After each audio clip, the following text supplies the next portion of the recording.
Hello, friends of Skele Vader. Well, I found a couple of things today at Target.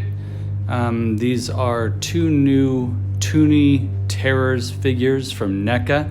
Actually, the first two that I bought from this series because they're the first two that I've been truly interested in, and as you all may know, I'm pretty picky about what toys I pick up.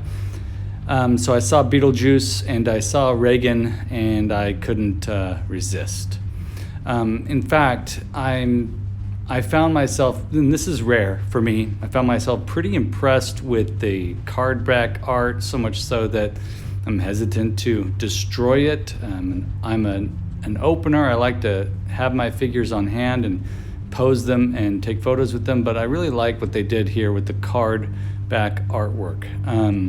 With this sort of background image that it comes with, plus the little decorative element like the sandworm that is drawn into the to the back there.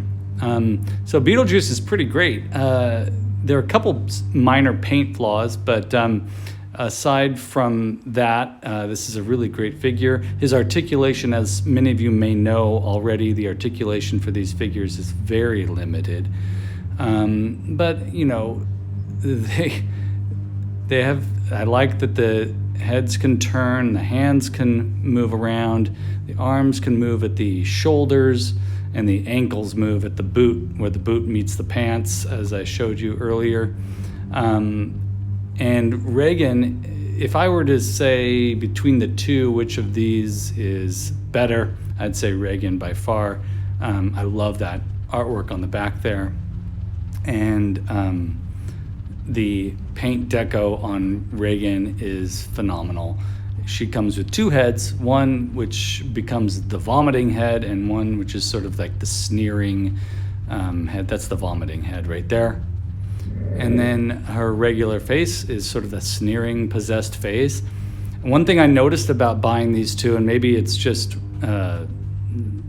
oh yeah, that's her ankle articulation there.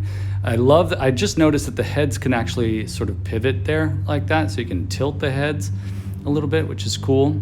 But I noticed there's a lot of similarities between the green on Regan and the green on Beetlejuice, and so I started to mess around with switching their heads, and I was pretty excited to see what I could do with this. I'm probably gonna have some fun with the photographs. I threw Scare Glow in there from the Origins line to see how they had all looked together. And man, I'm really excited that I'm able to add those two characters to my collection. And this is the current setup that I have on my desk. I've got my Skeletor and my Panther and Vomiting Regan and Beetlejuice. So I'm really excited about what's going on here. Awesome stuff. Please click like and subscribe. Be sure to join me on Facebook, follow my Instagram, and really appreciate you all watching. And I'll see you next time. Thank you.